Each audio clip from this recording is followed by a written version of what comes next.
విధి విచిత్రం అంటే ఇదేనేమో.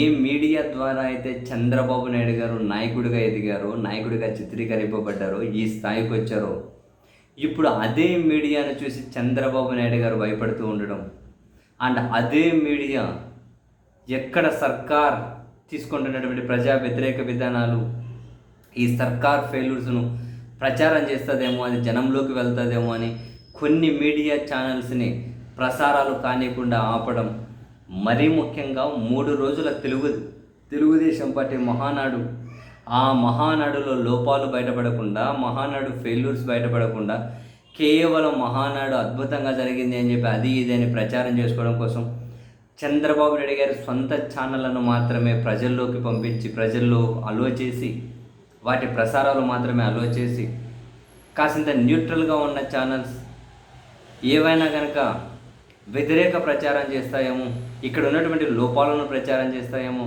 ఈ సంవత్సర కాలంలో ప్రభుత్వ వైఫల్యాలను ప్రచారం చేస్తాయేమో అని చెప్పి భయపడి ఆ ఛానల్స్ని ఆంధ్రప్రదేశ్లో వాళ్ళు ప్రసారం కానివ్వకుండా ఆపేయడం ఏ విధంగా సమర్థనీయమో నాకు అర్థం కావట్లేదు. సాక్షి అయితే ఉంది, TV9 అయితే ఉంది, NTV అయితే ఉంది, 10TV అయితే ఉంది. ఈ ప్రసారాలు అసలు ఏమంటారు, చాలా చోట్ల పూర్తిగా ఆగిపోయాయి. ఇంకా మహానాడు జరిగిన ఈ 3 రోజులు అయితే ఆ ప్రసారాలు దాదాపు లేవు.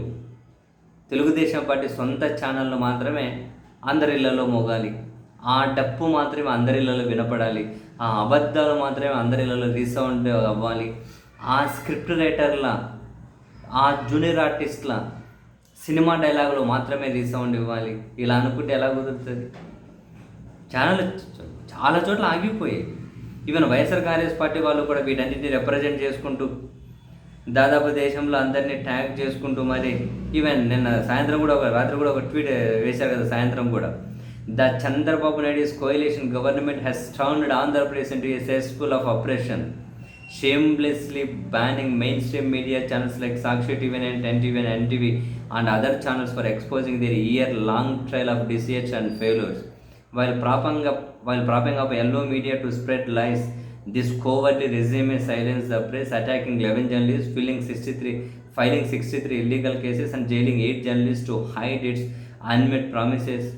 Rampant vendetta politics, red book training and mafia rackets in liquor, land, sand and mining, from neglecting women's safety, farmers, Dalits and minorities' welfare to shielding scams and dismantling Jagan's welfare legacy.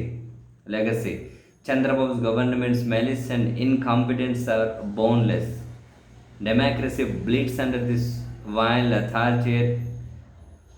authoritarian rule. ఎక్కడే కానీ అన్నిట్లో అక్రమాలు, మహిళల మీద దాడులు, దౌర్జన్యాలు, అత్యాచారాలు, వీళ్ళ ఫెయిల్యూర్ గవర్నెన్స్, ఇవన్నీ కనుక జనంలోకి వెళ్ళని కూడా వీళ్ళు నిర్దాక్షిణ్యంగా ఆ ఛానల్స్ ప్రసారాలన్నీ ఆపేశారు అని వాళ్ళు కూడా ట్వీట్ చేశారు. ఎందుకు మీరే చూడండి, ఆ రిమోట్ పెట్టి చాలా చోట్ల ఛానల్సే రావట్లేదు. 2025లో కూడా ఇంత దారుణంగా డెమోక్రసీ పతనమైపోతూ ఉంటే, అందరూ మౌనంగా చూస్తూ ఉంటే, నియంతృత్వం ఎంతో లేదు. ఇట్లా మనం చూస్తూ ఉంటాం కదా, ఎంతో దూరం లేదా అని పెద్దోళ్ళు అంటూ ఉంటారు. నియంతృత్వం ఎంతో దూరం లేదు, ఆల్రెడీ ఒక రకమైన నియంతృత్వం అనేది వచ్చేసింది. ఆ నియంతృత్వాన్ని కవర్ చేయడం కోసం జనాల్లో కులాలు, మతాలు, రాజకీయాలు ఏదో ఒకటి సినిమాలు చుచ్చుకొని చొప్పించేస్తున్నారు జనాలలో. మొత్తం మీద అంత నాశనం అవడానికి దగ్గరికి వస్తున్నారులేండి. ఏం చేసేది ఉంది? అసలు ప్రభుత్వాలంటే బాధ్యతగా ఉండాలి. ఇదేందా స్వామి, నాకు తెలియకడుగుతాను.